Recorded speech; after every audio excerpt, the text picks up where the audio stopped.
ජෙස්වේටයි මේ ලෝකයේ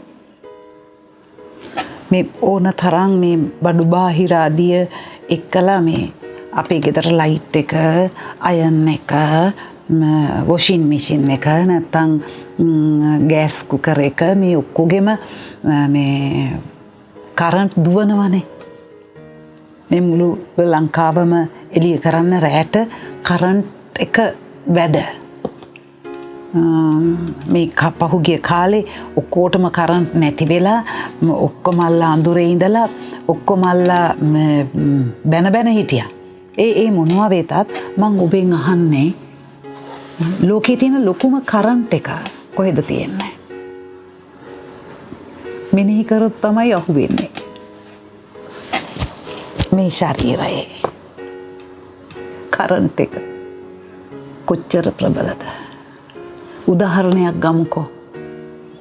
ගැහැණු ළමෙක් පිරිමි ළමෙක් අතර ප්‍රේම සම්බන්ධතාවයක් ඇති වෙනවා. මෙහෙම අල්ලපු සැනින් ඇඟ හිරිවැටිලා යන ඒ කරන්ට් එක මොන තරම් ප්‍රබලද? විවාහක යුවලක් පළවෙනි දවස ගත කරනකොට සිප වැළඳ ගැලීමක් සිදු වෙනකොට ඒ කරන්ට් එක කොච්චර විශ්මිතද?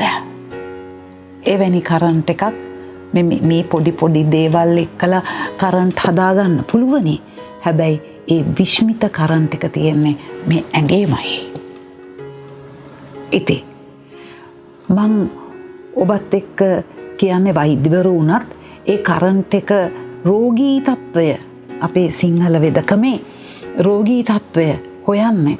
මට තවමත් මතකයි අනුරාධපුරේ ගුණවර්ධන වෙද මහත්තයා අලාකුන් තාත්තගේ අත අල්ලලා මෙහෙම මේ කරන්ට් එක බැලුවා. නියමෙට ගානට මේ තියෙන ලෙඩ රෝග ටික ඔක්කොම කියාගෙන ගියා. හෘද වස්තුවේ නාල 3ක් හිර වෙලා ඒ ඔක්කොම ECG එකටයි අරකටයි මේකටයි ඔක්කොටම අහුවෙලා ඉවරයි. ඔහු මෙහෙම අල්ලලා කියන්නේ මේ ඇඟිලි 3 මෙහෙම අල්ලලා මෙතන කරන්ට් එක වැඩ කරනවා. මුළු ශරීරය ගැනම කියන්න තරම් ඒ කරන්ට් එක කොච්චර ප්‍රබලද?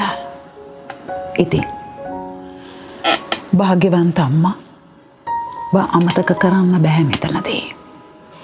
එතුමිය මුළු ශරීරයම ඒ මුළු කරන්ට් එකම ශරීරයම දෙවියන් වහන්සේට බාර දීලා කියනවා, දෙවිඳුනි මේ මම ඔබ වහන්සේගේ දාසිය වෙමි. ඔබ කී වචනය ලෙස මට සිදු වේවා. මොන ප්‍රබල අත්දැකීමක්ද? ඒ නිසා අපි මේ චතාරිකේ මොනවද කරන්න ඕන? මොනවද වෙන්න ඕන? අපිට මොනවද වෙන්න ඕන? අපි මොනවද කරන්න ඕන? මස් කන්නේ නැහැ, අරව කන්නේ නැහැ, මේවා කන්නේ නැහැ. මොනවද? අපි මේ කාල සීමාව තුලම අරක්කු බොන්නේ නැහැ, බියර් එකක්වත් බොන්නේ නැහැ. ඒ වුණාට දින 40 ගිහිල්ලා 41 දී මට මොකද වෙන්නේ? අපි පෙරේතයෝ වගේ පාස්කු සමරන්නේ නැද්ද? එතනින් එහාට ආයේ අපි අර පරණ ජීවිතයට යනවා. උන්වහන්සේ අපට කියන්නේ අලුත් වෙන්න මිසක් ආයේ පරණ ජීවිතේ වැළඳ ගන්න කියලා නෙවෙයි.